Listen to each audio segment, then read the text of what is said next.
कार्यक्रम के पुण्यार्चक हैं श्री जयेश भाई जसवंत लाल शाह, श्रीमती रूपाबेन शाह, श्री अर्पित वखारिया, श्रीमती अदिति वखारिया, कियारा वखारिया, जियान वखारिया, कुंजन गांधी, ईशा गांधी एवं हतवी गांधी।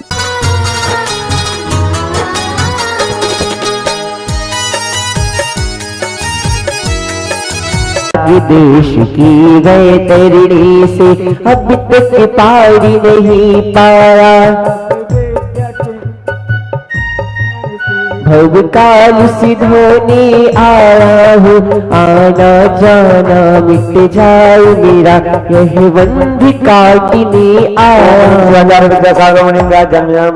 जलम निर्पामती स्वाहा। क्रोध अनल में जल जल कर अपना सर्वस्व लुटाया है, निज शांति स्वरूप न जान सका भरी से बुलाया है। आया संसार ताप मिट जाए मेरा चंदन बंधन को लाया। ओम ह्रीं श्री सरदार विद्यासागर मुनिंगाय संसार ताप विनाशनाय तंजनम निर्पामती स्वाहा। मैंने जड़ समझा नहीं अक्षय निधि को पहचाना, अपनी तो केवल सपने थे भ्रम और जगत का भटकाना। चरणों में अर्पित अक्षत है अक्षय पद मुझको मिल जाए, तब ज्ञान अरुण की किरणों से हृदय कमल भी खिल जावे। ओम ह्रीं श्री सरदार विद्यासागर मुनिंगाय अक्षय पद प्राप्त है अक्षतम निर्पामती स्वाहा। विषय भोग की मदिरा पी मैं बना सदा से मत वाला, कृष्ण को रब्द करी जितनी उतनी बढ़ती इच्छा ज्वाला। काम भाव विध्वंस है तू मन सुमन चढ़ाने आया, यह मदन विजेता बन न सके यह भाव हृदय में लाया। ओम ह्रीं श्री सरदार विद्यासागर मुनिंगाय कामवान सुनाय पुष्पम निर्पामती स्वाहा। रोग की व्यथा तथा भव भव में कहता आया हूँ, अति भक्ष अभक्ष भगे फिर भी मन तृप्ति नहीं कर पाया हूँ। नैवेद्य समर्पित करके मैं तृष्णा की भूख मिटाऊंगा, अब और यदि ना भटक सकूं यह अंतर बोध जगाऊंगा। ओम ह्रीं श्री सरदार विद्यासागर मुनिंगाय क्षुधा रोग विनाशनाय स्वाहा। मोहांधिकार से व्याकुल हो निज को नए महीने पहचाना, वैराग देश में लिप्त रहा बस हाथी रहा बस पछताना। यह दीप समर्पित है मुनिवर मेरा तम दूर भगा देना, तुम ज्ञान दीप की बाती से मम अंतर दीप जला देना। ओम ह्रीं श्री शिवाचार्य विद्यासागर मुनिंगाय मोहनकार विनाशनाय दीपम निर्पामती स्वाहा। कर्म ने घेरा है मैंने अब तक यह माना था, बस पाप कर्म तज पुण्य कर्म को चाह रहा अपनाना था। कर्म सब पूजन है मैं इन्हें जलाने आया, इसलिए तो तब चरणों में अब धूप चढ़ाने आया। ओम ह्रीं श्री स्वरदार विद्यासागर मुनिंगाय अष्टक्रम जनाय धूपम निर्पामती स्वाहा। भोगों को इतना भोगा कि खुद को ही भोगी बना डाला, साथी और साधक का अंतर मैंने आज मिटा डाला। मैं चिदानंद में लीन रहूं, पूजा का यह फल पाना है, पाना था जिसके द्वारा वह मिल बैठा मुझे ठिकाना है। ओम ह्रीं श्री स्वरदार विद्यासागर मुनिंगाय अष्टकर्म जनाय प्राप्ताय फलम निर्पामती स्वाहा। जग के वैभव को पाकर मैं 10 दिन कैसा अलमस्त रहा, चारों गतियों की ठोकर को खाने में ही अव्यस्त रहा। मैं हूँ स्वतंत्र ज्ञाता दृष्टा मेरा पर से क्या नाता है, कैसे अनर्घ पद पा जाऊं यह अरुण भावना भाता है। ओम ह्रीं श्री स्वरदार विद्यासागर मुनिंगाय अनर्घ पद प्राप्त है अर्घम निर्पामती स्वाहा। में हारा तू आया तेरे द्वार, इधर से फिर मैं हारा कहाँ जाऊंगा सरकार। हो दुनिया से मैं हारा तू आया तेरे द्वार, इधर से फिर मैं हारा कहाँ जाऊंगा सरकार। भावों की निर्मल सरिता में अब गान करने आया हूँ। सबका सारा दुख दर्द हरो यह अर्घ बैठने लाया हूँ। ही ततो मूर्ति ही आराधक ही योगीश्वर है महाशक्ति। यह अरुण कामना देख सके युग युग तक आगामी। 116 विद्यासागर मुनिंदा जय माना पुनर्गम निर्पाम जी स्वाहा। अब आज महाराज जी के प्रवचन होंगे मुनि श्री अचल सागर जी के। अच्छा पूजन बाकी चलो। गुरु ने गुरु पद दिया गुरु पद प्राप्त नवीन। पुनः प्रवर्तित हो गई परंपरा प्राचीन। मन मंदिर में आपका भक्ति सहित आह्वान। अत्युत्कृष्ट सन्निधिकरण श्रद्धा सुमन प्रदान। ओम ह्रीम परम पूज्य 108 आचार्य श्री समय सागर जी महामुनिंद्र अत्र अवतर अवतर अवतर समृत नम। जय हो जय हो जय हो। आत्र तिष्ठ तिष्ठ ठाठाति स्थापनम। आत्मम सन्नितो भव सन्निधिकरणम परिपुष्पांजलिम क्षिपामि। श्री विद्यासागर गुरुवर ने क्या शिष्य समय सागर पाया। इस युग में योग नियम प्रवचन बाहुड़ कृति की जीवित छाया। जन्मों की रोग पुनः न जोई ऐसा कोई विचार करो। आचार्य समय सागर गुरुवर सुच जल धारा स्वीकार करो। परम पूज्य 108 आचार्य श्री समय सागर जी महामुनिंद्र सर्वेशाम जन्म जरा मृत्यु विनाशनाय जलम निर्वपामिति स्वाहा। आरंभ परिग्रह त्याग तथा तप ध्यान अध्ययन तुम्हारा है। सांसारिक विषयों से उन्मुख सम्मुख उद्देश्य सवारा है। तन मन धन आकुलता वाला संताप भरा संसार हरो। आचार्य समय सागर गुरुवर शीतल चंदन स्वीकार करो।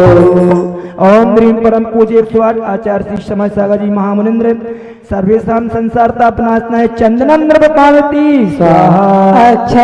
अक्षय पद के प्रत्यासीन पंचम गति का पथ स्वीकारा। चारों गतियों के चक्कर से अति शीघ्र मिलेगा छुटकारा। छत पद का आधार करो। आचार्य सागर गुरुवर उज्ज्वल अक्षत स्वीकार करो। परम पूज्य 108 आचार्य श्री समय सागर जी महामुनिंद्र सर्वेशाम अखंड अक्षत प्राप्त अक्षतांद्रवपामिति स्वाहा। निर्मोही पर मोहित जनता जिनकी जग में छवि अविकारी। पंचेंद्रिय भोग विषय विषम चिंतन धारा उपमाहारी। जो विधि विषय आशा है उस आशा का परिहार करो। आचार्य समय सागर गुरुवर वेद पुष्प पुंज स्वीकार करो। परम पूज्य 108 आचार्य समय सागर जी महामुनिंद्र सर्वेशाम काम बाण विध्वंसनाय पुष्पम निर्वपामिति स्वाहा। जो शीत उष्ण वर्षा ऋतु में बाह्य अभ्यंतर तप तपते हैं। जब भोग विषय में व्यस्त जगत गुरु पंच परम पद भजते हैं। जो छुटा कृष्ण की आशा है इसी कृष्ण से उस पार करो। आचार्य समय सागर गुरुवर नैद सरस स्वीकार करो। परम पूज्य 108 समय सागर जी आचार्य समय सागर जी महामुनिंद्र महाक्षुरारोपनाशनाय नैवेद्यम निर्वपामिति। गुरुवर मेरी पीड़ा पहचान जाती है। गुरुवर मेरी पीड़ा पहचान जाती है। मेरे दुख के संकट के मेरे दुख के दिनों में वो बड़ी काम आती है। मेरे दुख के दिनों में वो बड़ी काम आती है। जीवन में अंतर ज्योत जगी रत्नाकर शोभा पाता है। जिनका यश है जग में जगमा शशिका रवि भी शर्माता है। सर्वांग प्रदेश चमक जाए वह ज्योति प्रकट से बार करो। आचार्य समय सागर गुरुवर मणिमय दीपक स्वीकार करो। परम पूज्य 108 आचार्य श्री समय सागर जी महामुंद्र सर्वेशाम महामोहांधकार विनाशनाय दीपम निर्वकामति स्वाहा। जो अशुभ अहित कर परमाश्रम क्षण क्षण में क्षय करने वाले बलवान नृपति जब बस में हो कवि सेना से डरने वाले। ज्ञानावनाधिक कवियों की सेना पर वज्र प्रहार करो। आचार्य समय सागर गुरुवर अष्टांग धूप स्वीकार करो। ओम ह्रीं परम पूज्य 108 आचार्य समय सागर जी महामुनिंद्र सर्वेशाम अष्ट कर्म दहनाय धूपम निर्वपान्ति स्वाहा। विधि पूर्वक द्वादश तप तपते उपसर्ग परिसर सहते हो भव संतति का अंतिम कल हो अध्यात्म जगत में रहते हो। आभारी ही अभिव्यक्त करो भो संतति का आधार हरो। आचार्य समय सागर गुरुवर सठ ऋतु के फल स्वीकार करो। ओम ह्रीं परम पूज्य 108 आचार्य श्री समय सागर जी महामुनिंद्र सर्वेशाम महामोक्ष फल प्राप्त है फलम निर्वपामति। अरे छोटे छोटे शिष्य है पर बड़े होशियार। छोटे छोटे शिष्य है पर बड़े होशियार। विद्यासागर गुरुवर मेरा संग है विशाल। छोटे छोटे शिष्य है पर बड़े होशियार। छोटे छोटे शिष्य है पर बड़े होशियार। विद्यासागर गुरुवर मेरा संग है विशाल। विद्यासागर गुरुवर मेरा संग है विशाल। की चरुआ में चर्चा में श्री मूलाचार्य समाया है। श्री शांति वीर शिव ज्ञान तथा विद्यासागर से पाया है। जय मंदिर रहे धरती पर हम भक्तों का उद्धार कर। आचार्य समय सागर गुरुवर यह अर्घ स्वीकार करो। ओम परम पूज्य 108 आचार्य श्री विद्या समय सागर जी महामुनिंद्राय अनर्थ प्राप्त है अर्घ्यम निर्वपान्ति स्वाहा। बुंदील खंड का तीर्थराज श्री सिद्ध क्षेत्र कुंडलपुर में एकत्रित संग चतुर्विधि ने आह्वान किया गुरु कोर में। उत्सव जो आज यहाँ देखा ऐसा न कहीं उत्तर का। संतों की सन्निधि से सम्मिली हम भक्तों की जीवन रेखा। श्री विद्यासागर गुरुवर ने जब गुरु पद भार उतार दिया गुरु की आज्ञा से मुनि श्री ने श्री गुरु पद को स्वीकार किया। आचार्य समय सागर गुरु ने सबको आशीष प्रदान किया। सबने गुरु के उच्चासन में गुरुदेव तुम्हें सम्मान दिया।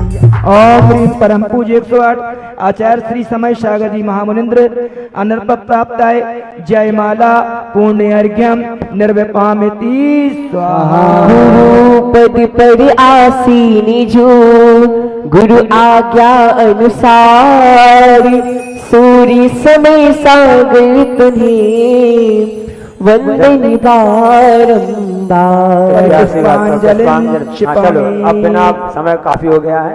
बिना भूमिका के हम मुनि श्री अचल साहब से निवेदन करेंगे अपनी अमृतमयी वाणी से हम सब कृतार्थ करें।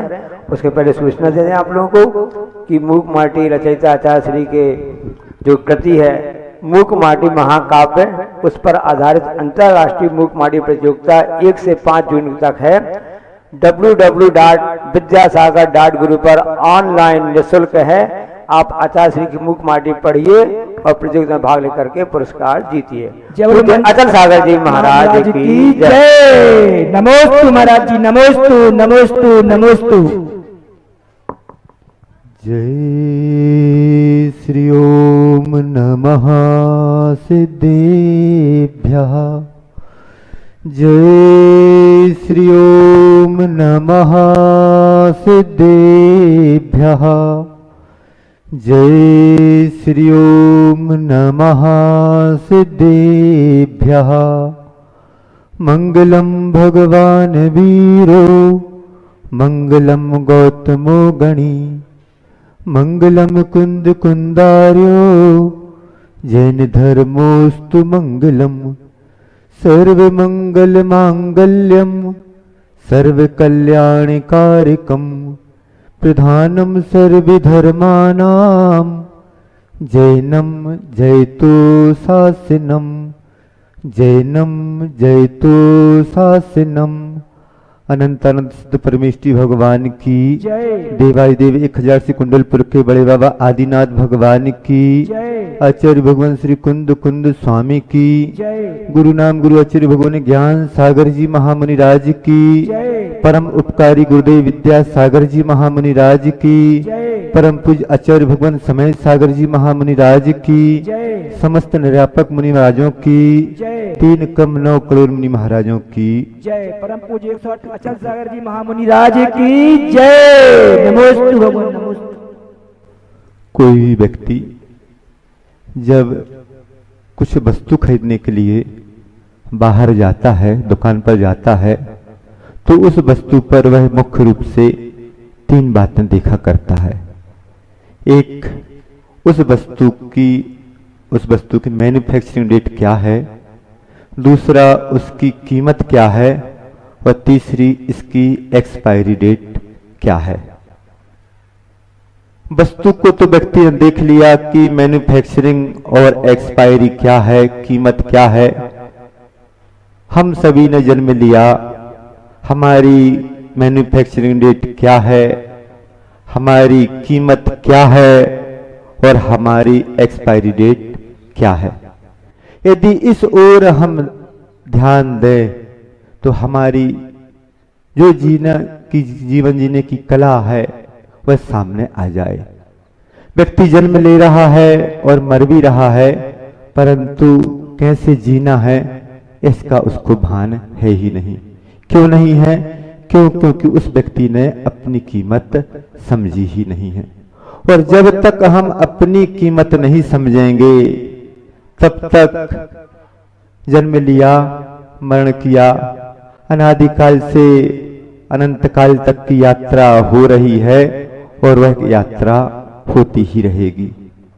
आखिर क्यों कीमत नहीं समझ पा रहे हैं? तो व्यक्ति अपनी ओर दृष्टि ना करके व्यक्ति की दृष्टि बाहर की ओर ही है। और जब तक हम दूसरी वस्तुओं की कीमत समझते रहेंगे तब तक हम अपनी कीमत को आंख ही नहीं पाएंगे कि हमारी कीमत क्या है। सनत कुमार चक्रवर्ती का उदाहरण आप लोगों के सामने आया है। आप लोगों ने सभी ने पढ़ा होगा कि सनत कुमार चक्रवर्ती जब उनके रूप लावण की इंद्र सभा में भी प्रशंसा हो रही थी कि यदि इस मृतलोक पर सबसे रूपवान व्यक्ति है तो कौन है, तो कहा गया कि सनत कुमार चक्रवर्ती सबसे सुंदर व्यक्ति है। 2 देवों के बीच में बात हुई कि ऐसा कोई व्यक्ति हो सकता है कि जिसके रूप की प्रशंसा देवलोक में भी होने लगे, चलो चलकर देख लिया जाए। जब यहाँ पर आए और देखा, आंखें फटी रह गईं कि हाँ, यदि ऐसा इस पृथ्वी पर सुंदर कोई व्यक्ति है तो सनत कुमार चक्रवर्ती है। सनत कुमार चक्रवर्ती उस समय अपनी व्यायामशाला में कसरत आदि कर रहे थे। जब उनसे उसके रूप की प्रशंसा की गई तो सनत कुमार चक्रवर्ती के अंदर भी कुछ गुदगुदी हुई और बोलते हैं कि अभी क्या देखा है, देखना है तो राजसभा में आकर देख लेना। और जब वह दोनों देव राजसभा में पहुंचे उस समय सनत कुमार चक्रवर्ती आभूषण से सुसज्जित हैं। बात बोली गई कि अब बताओ मेरा कैसा रूप है, तो बस बोल दिया गया, महाराज पहले जैसी अब वह बात नहीं रही। क्या हो गया? क्या अंतर आ गया? नहीं महाराज, जो पहले थी अब वह बात नहीं रही। क्या है? पानी मंगवाया गया, कहा इसमें आप थूक दीजिए। जैसे ही थूका गया उसमें कीड़े बिलबिलाने लगे। महाराज अब आपको कुष्ठ रोग हो गया है। इतनी बात सुनी नहीं कि उनको उस नश्वरता का भान हो गया और जाकर वन में दीक्षा ग्रहण कर ली गई। फिर कुछ समय बाद बात हुई कि इस समय पृथ्वी लोक पर जो निष्प्रता को प्राप्त है, निहिता को प्राप्त है, तो कौन है? तो कहा गया कि सनत कुमार मुनि महाराज हैं। वह दो लोग फिर दोनों देव फिर आए, वैद्य का रूप बनाया और बोला गया, आके बोलते हैं कि हर बीमारी का इलाज हमारे पास है। सनत कुमार महाराज मुनि महाराज ध्यान में बैठे हुए थे। जब ध्यान से उठते हैं, बोलते दोनों वैद्य बोल रहे हैं कि महाराज अपनी बीमारी का इलाज करवा लीजिए। उस समय सनत कुमार महाराज ने क्या जवाब दिया कि मेरी बीमारी का इलाज आपको करना है तो कर दो। महाराज करने तैयार है। बोले यह बीमारी नहीं, यह तो शरीर की बीमारी है। शरीर की बीमारी तो कब से हो रही है और कब तक होती रहेगी। यदि तुम्हें हमारी बीमारी का इलाज करना है तो मेरी बीमारी है जन्म जरा मृत्यु रूपी बीमारी। इसका इलाज करना है तो आप कर दो। दोनों देव हाथ जोड़कर बैठ गए। बोलते हैं महाराज इसका इलाज तो आपके ही पास है। क्या इलाज है? इसका इलाज रत्नत्रय ही इसका इलाज है, जो जन्म जरा मृत्यु रूपी बीमारी को दूर कर सकता है। आज के समय में हर व्यक्ति इस शरीर की नश्वरता को समझ रहा है, जानता है, देखता है। जीने के साधन आज के समय में कम है और मरने के साधन आज के समय में बहुत ज्यादा है। खान पान बिगड़ गया, भागम भाग वाली जिंदगी है, हर व्यक्ति भाग रहा है। कब क्या घटना घट जाए कोई व्यक्ति समझ नहीं सकता कि क्या हो जाए, परंतु हर व्यक्ति जीना चाह रहा है और जीने के लिए वह जो इस आत्म तत्व से खिलवाड़ करता चला जा रहा है, इसकी ओर उसकी दृष्टि है ही नहीं। क्यों? क्योंकि भारतीय संस्कृति आज विकृत हो गई है। खाओ पियो और ऐश करो की भावना हो गई है। जब तक खाओ पियो और ऐश करो की भावना रहेगी तब तक व्यक्ति उस आत्म तत्व की ओर दृष्टि ले ही नहीं जा सकता। कहा जाता है कि 4 बातें बहुत दुर्लभ हैं। कौन कौन सी 4 बातें दुर्लभ हैं? पहले मनुष्य पर्याय बहुत दुर्लभ है। मनुष्य पर्याय प्राप्त हो गई आप सभी के लिए। दूसरी दुर्लभता क्या है? तो कहा गया कि धर्म श्रवण उससे और ज्यादा दुर्लभ है। धर्म श्रवण भी करने वाले यहाँ पर कितने व्यक्ति बैठे हैं? तो गिनती के गिनने वाले व्यक्ति ही धर्म श्रवण करने के लिए बैठे हुए हैं। उसके बाद बोला गया कि और दुर्लभ क्या है? तो कहा गया कि जो धर्म श्रवण किया जा रहा है उस पर श्रद्धा न हो जावे, यह और क्रमशः दुर्लभ बात हो गई। उसके बाद कहा गया और क्या दुर्लभ है? तो मनुष्य पर्याय भी सुलभ हो गई, धर्म श्रवण भी सुलभ हो गया, उस पर श्रद्धान भी हो गया, परंतु वह श्रद्धान किया हुआ धर्म श्रवण जीवन में आचरण में आ जाए वह और क्रमशः दुर्लभता को प्राप्त होता है। अब बतलाइए कि धर्म श्रवण होने के बाद भी यदि हमारा जीवन में परिवर्तन नहीं आया, मनुष्य पर्याय प्राप्त होने के बाद भी जीवन में परिवर्तन नहीं आया, तो हर व्यक्ति ने जन्म ले लिया। अंग्रेजी में पूछा जाता है किसी व्यक्ति से उसकी उम्र पूछना हो तो बोला जाता है हाउ ओल्ड आर यू। अच्छे से बोला करते थे कि एक दिन का बच्चा भी उससे पूछा जाएगा कि हाउ ओल्ड आर यू, तुम कितने पुराने हो।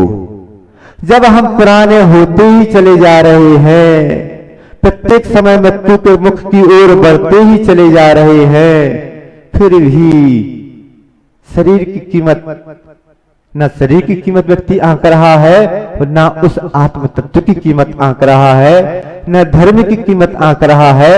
बस व्यक्ति खाओ पियो और ऐश करो इस भावना को लेकर इस संसार में आया है। और इस संसार में आने के बाद जब आखिरी समय आ जाता है, एक्सपायरी डेट पास में आ जाती है, तो उस समय उस व्यक्ति को थोड़ा बहुत भी उसके पास धर्म है, थोड़ा बहुत धर्म किया है, तो आखिरी समय में बस एक ही बात का चिंतन करता है कि मैंने संसार के लिए, मैंने दुनिया के लिए, मैंने अपनों के लिए सब कुछ किया, परंतु अपने आप के लिए मैंने कुछ भी नहीं किया। क्या हम अपने लिए कुछ कर रहे हैं? अपने लिए हो ही नहीं रहा है। पूज्य क्षमा सागर जी महाराज जी एक कहानी सुनाया करते थे कि कीमत है तो किसकी कीमत है, किसकी कीमत है। एक व्यक्ति एक मिठाई की दुकान पर मिठाई लेने के लिए गया, मिठाई ले रहा है, पसंद कर ली। उस दुकानदार ने एक दोने को बहुत अच्छे से पहुंचा और तराजू पर रख दिया। वह दोना खुश हो रहा है, बोल रहा है कि अभी तक मैं कचड़े में पड़ा हुआ था, अब मेरी कीमत समझी जा रही है। उस दोने में मिठाई रख दी गई, दोना और खुश हो गया। वह दोना उस व्यक्ति को पकड़ा दिया गया, वह व्यक्ति गाड़ी में बैठा हुआ है, उस दोने को नीचे नहीं रख रहा है। दोना और खुश हो गया कि अब मेरी कीमत सही कीमत की जा रही है। जैसे वह व्यक्ति अपने घर पहुंचा, उस दोने को डाइनिंग टेबल पर सजाया गया। दोना और खुश हो गया कि मेरी सही कीमत अब की जा रही है। और जैसे ही मिठाई को खाया गया और दोने को मीण मार कर कचड़े में फेंक दिया गया। अब बताओ किसकी कीमत, क्या शरीर की कीमत या उस आत्म तत्व की कीमत? शरीर की कीमत करने वाले बहुत व्यक्ति हैं आज के समय में। बोलते हैं धर्म की बात की जाए, पूजन अभिषेक की बात की जाए, मंदिर जाने की बात की जाए तो महाराज घूमने जाना है, एक्सरसाइज करना है, जिम जाना है। शरीर की उनको चिंता है, परंतु क्या उस आत्मा की भी उतनी चिंता है? शरीर को तो निरोगी बना रहे हैं, क्या आत्मा भी निरोगी हो रही है? नहीं, आत्मा निरोगी नहीं हो रही है। क्यों नहीं हो पा रही है? क्योंकि आज के समय में उस व्यक्ति की विचारधारा विकृत होती चली जा रही है। जब तक हमारी विचारधारा सही और दृष्टि की बात नहीं करेगी, सही नहीं जाएगी, किस ओर हमारी विचारधारा जानी चाहिए, यह भी व्यक्ति को सोच लेना चाहिए। और जिस व्यक्ति के जीवन में धर्म होता है उस व्यक्ति की विचारधारा सही होती है। आज के समय में धर्म करने वाले व्यक्ति तो बहुत हैं। कैसा धर्म हो रहा है?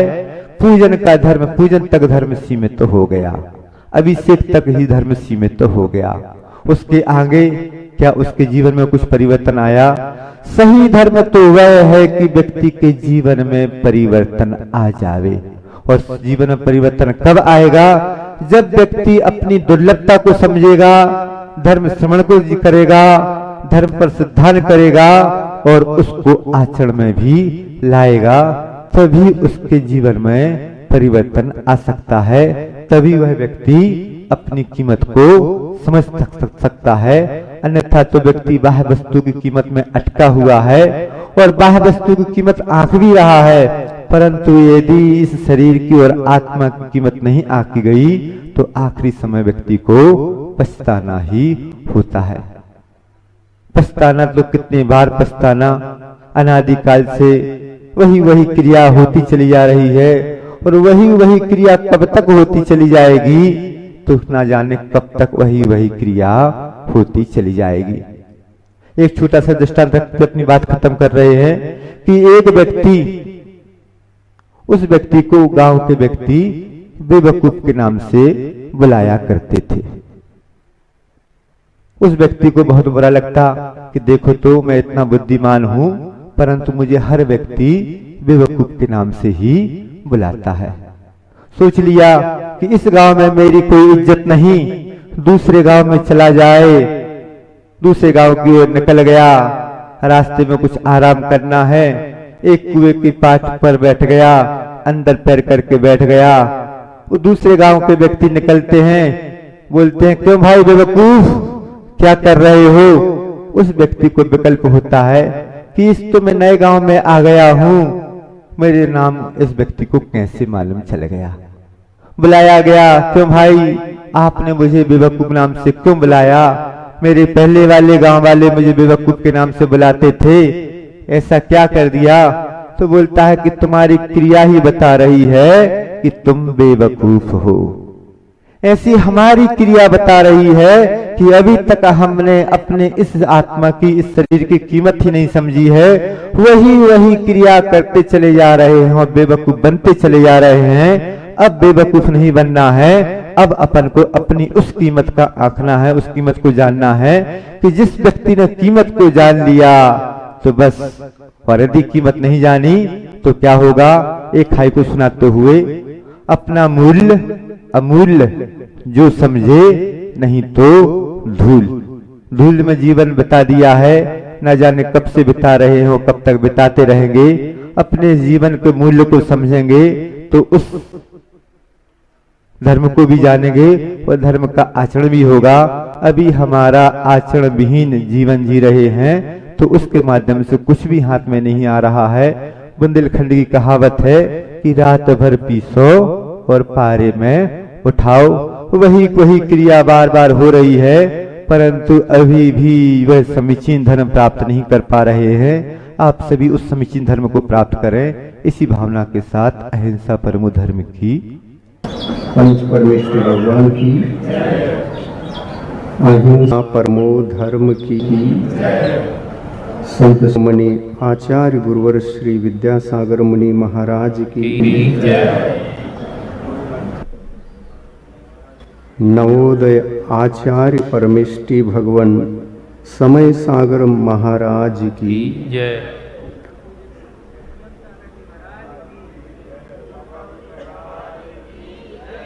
निर्यापक श्रमण श्री योग सागर मुनि महाराज की जय। परम पूज्य निर्यापक श्रवण नियम सागर जी महाराज की जय। समस्त मुनि संघ की जय।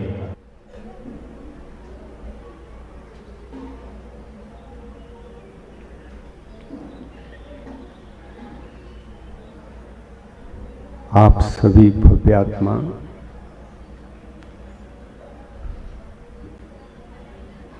आत्म कल्याणकारी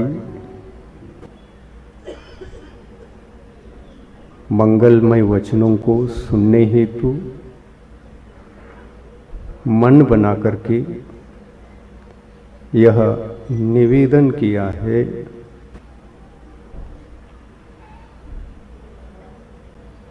कि हे भगवान, हमारे लिए आत्मा का कल्याण किस तरह से हो सकता है।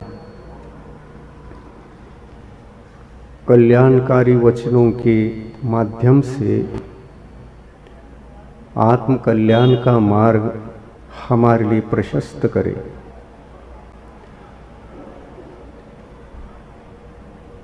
मैं संक्षिप्त में 15 मिनट के भीतर आत्म कल्याणकारी विषयों के बारे में ही चर्चा करूंगा, जिसके द्वारा आप अपने मार्ग को प्रशस्त कर सकते हैं। आत्मा का कल्याण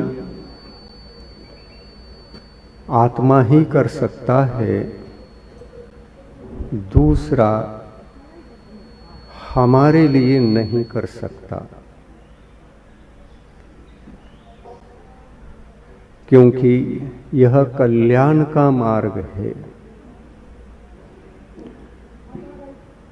बाहर में यदि निमित्त हमारे लिए अच्छे मिलते हैं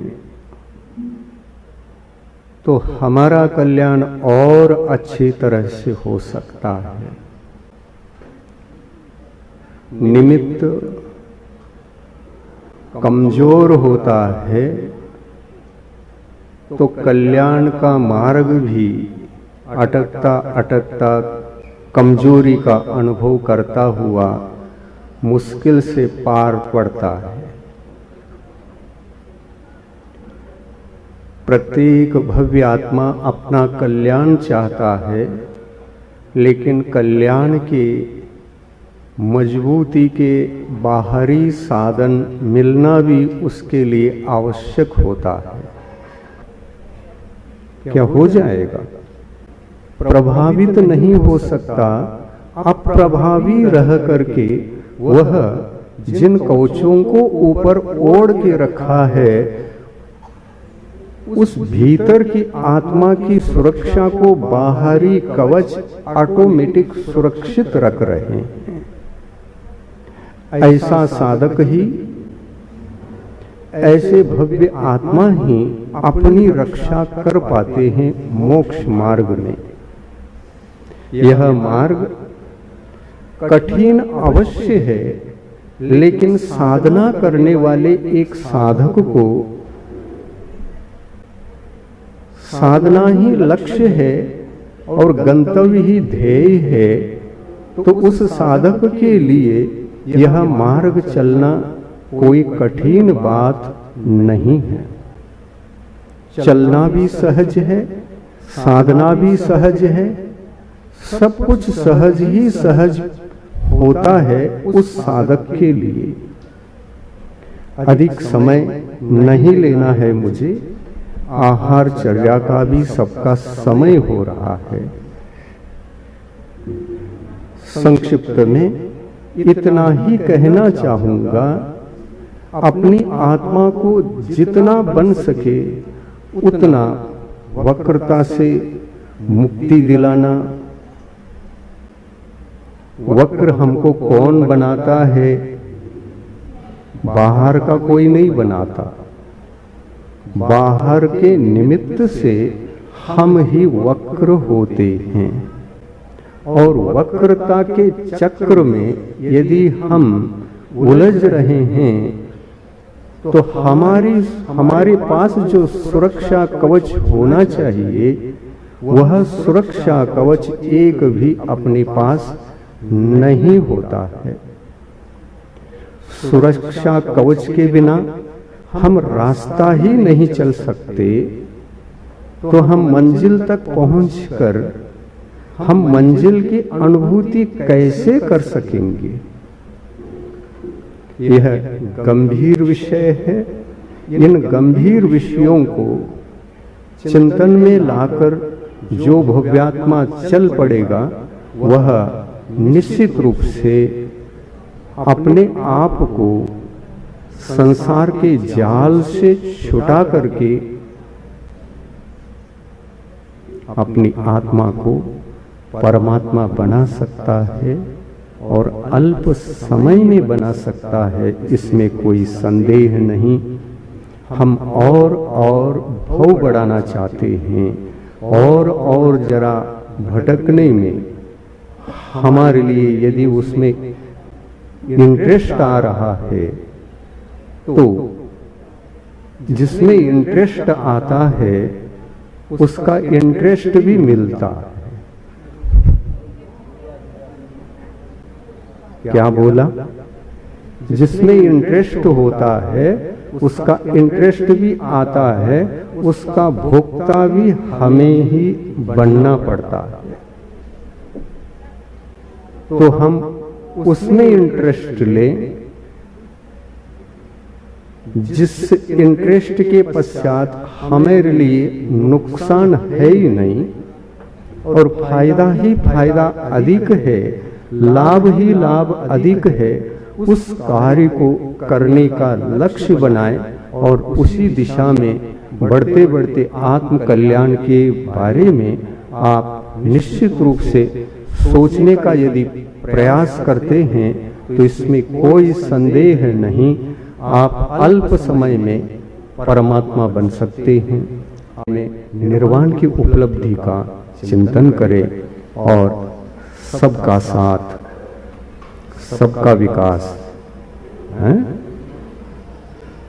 सब चले, सब साथ दे और सबका विकास हो। जीवो और जीने दो का जो भगवंतों ने संदेश दिया है, इस संदेश में चल रहा है देश में सबका साथ, सबका विकास। तो हम चाहते हैं चाहे जीवो और जीने दो के उस वचन को जो तीर्थंकर भगवान देश को साथ ले लो या सबका साथ सबका विकास इसको साथ ले लो, कल्याण दोनों से निश्चित है। इसी भावना के साथ आप प्रयास करें, प्रयास करके अनुभूति करें, आप आत्मा परमात्मा बने। इसी भावना के साथ अहिंसा परमो धर्म की। इस कार्यक्रम के पुण्यार्चक थे श्री जयेश भाई जसवंत लाल शाह, श्रीमती रूपाबेन शाह, श्री अर्पित वखारिया, श्रीमती अदिति वखारिया, कियारा वखारिया, जियान वखारिया, कुंजन गांधी, ईशा गांधी एवं हथवी गांधी।